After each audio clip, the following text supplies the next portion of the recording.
जय हिंद दोस्तों।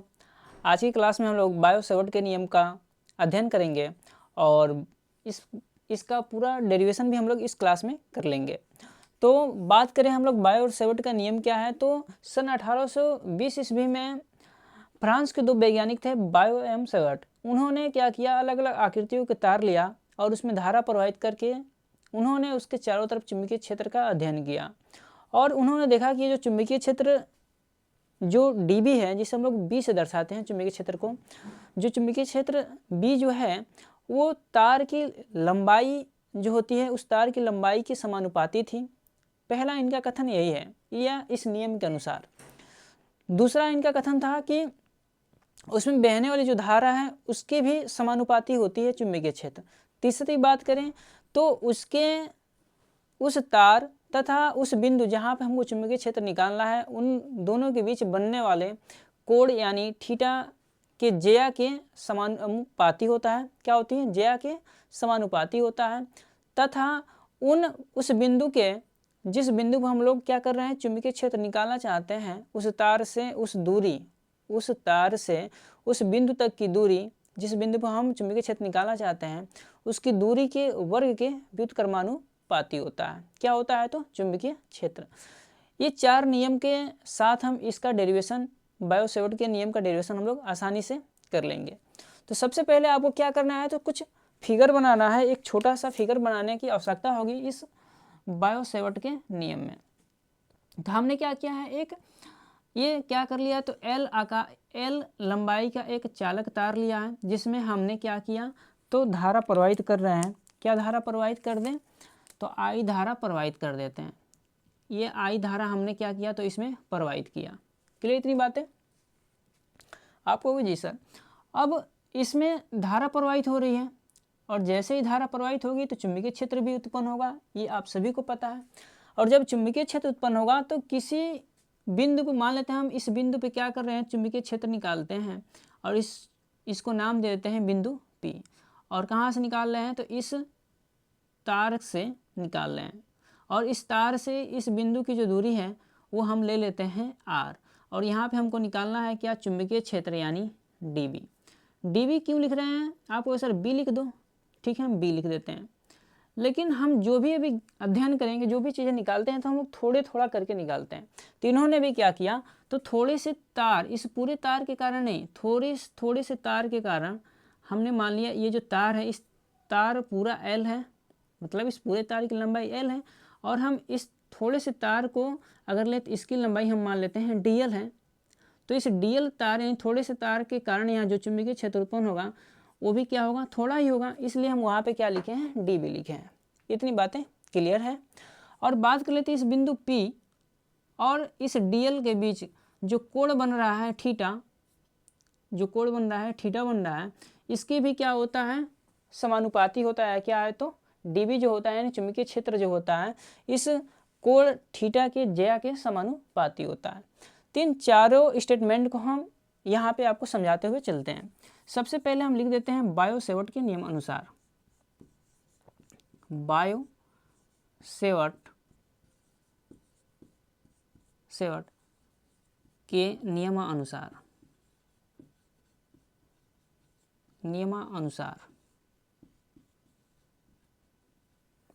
तो बायो सेवर्ट के नियमानुसार में फर्स्ट पॉइंट आपको डालते हैं यहाँ पे। फर्स्ट पॉइंट में हम यहाँ पे लिखते हैं, इन्होंने क्या किया कि उत्पन्न चुंबकीय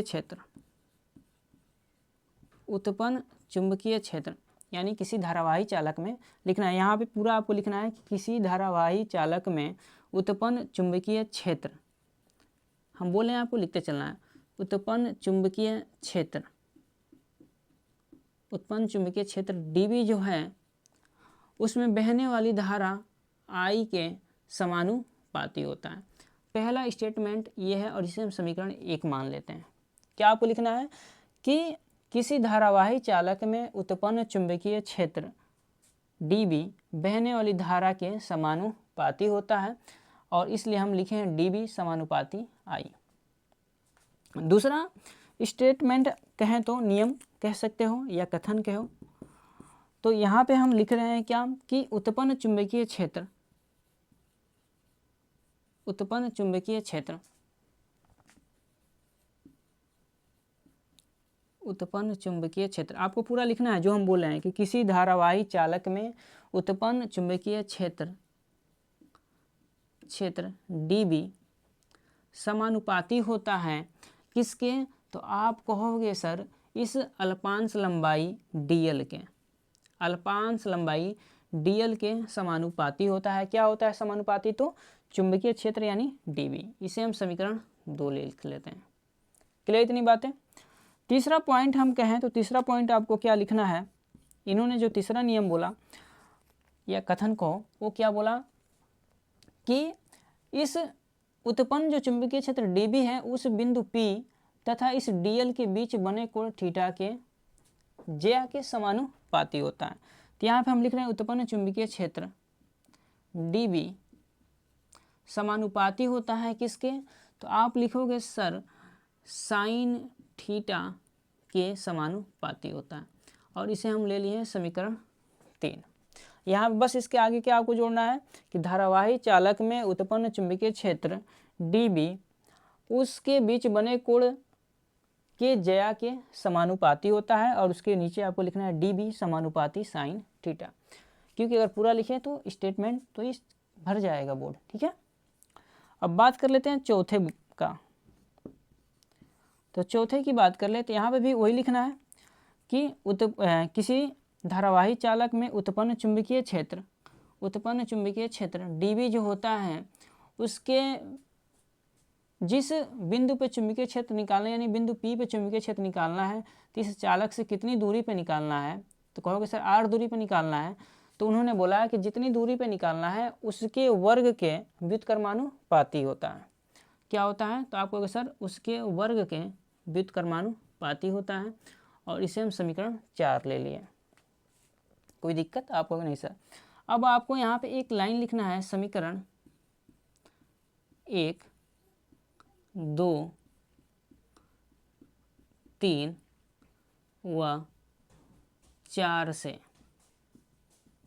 समीकरण 1, 2 व 3, 4 से। तो आप कहोगे सर इन चारों समीकरणों को अगर मिलाएं तो क्या मिलेगा, समानुपाती जो है उसको आप ऊपर लिखो I गुणे dl गुणे आप कहोगे सर साइन थीटा, और व्युत्क्रमानुपाती क्या है, जो व्युत्क्रमानुपाती होता है उसे बटा में लिखते हैं, तो आप कहोगे सर r² लिख दो। ठीक है, हमने लिख दिया। अब थोड़ा सा और हम इसे हल करेंगे। ये गुणा है तो हम इसे लिख देंगे आइडियल साइन थीटा और बटा में r²।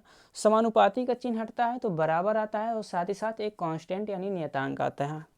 तो हम लिखेंगे क्या, dB equal to mu naught बटा में 4 पाई आइडियल साइन थीटा बटे में r²। क्या है, तो r²। और जो इसका मात्रक होता है वो होता है क्या मेरे दोस्त, आप कहोगे सर टेस्ला इसका मात्रक होता है। क्या होता है, इसका मात्रक जो होता है वो टेस्ला होता है, और म्यू नोट बटा 4 पाई क्या है, तो नियतांक है। क्या है, तो कांस्टेंट वैल्यू है म्यू नोट बटा 4 पाई। आप कहोगे सर इतना संक्षिप्त और इतने ही लिखना है, तो जी हाँ इतना ही लिखना है, आपको पूरे नंबर मिलेंगे। बस आपको क्या करना है, इसके आगे जो हम स्टेटमेंट बोलते गए हैं वो आपको लिखना होगा, जिससे आपको क्या हो जाएगी, ये लाइनें और बढ़ जाएंगी कि किसी धारावाही चालक में उत्पन्न चुंबकीय क्षेत्र dB जो होता है उसमें बहने वाली धारा के समानुपाती होता है। उसके बाद से ये कथन लिख देना है। फिर इससे इसके आगे भी लिखना है कि किसी धारावाही चालक में उत्पन्न चुंबकीय क्षेत्र dB जो होता है वो उसमें उसकी अल्पांश लंबाई dl के क्या होता है, तो समानुपाती होता है। ये dl को क्या बोलते हैं, अल्पांश लंबाई, इसलिए हम यहाँ पे भी लिख देते हैं इसको हम लिख देते हैं यहाँ पे अल्पांश लंबाई। ठीक है ना, dl क्या है, तो अल्पांश लंबाई। हम क्योंकि हम छोटे से हिस्से का यानी छोटे से इस पूरे तार के छोटे से हिस्से के द्वारा उत्पन्न चुंबकीय क्षेत्र dB निकाल रहे हैं। ठीक है ना, जो कि ये आपका यहाँ पर आया है, जिसका मात्रक क्या है, तो आपको सर टेस्ला है। ठीक है, तो आई होप कि सारी चीज़ें आपको समझ में आई होंगी। अगर चीज़ें समझ में आई होंगी तो वीडियो को लाइक करेंगे तथा अपने मित्रों के पास शेयर करेंगे। तो आज के लिए आप सभी छात्रों का बहुत बहुत धन्यवाद।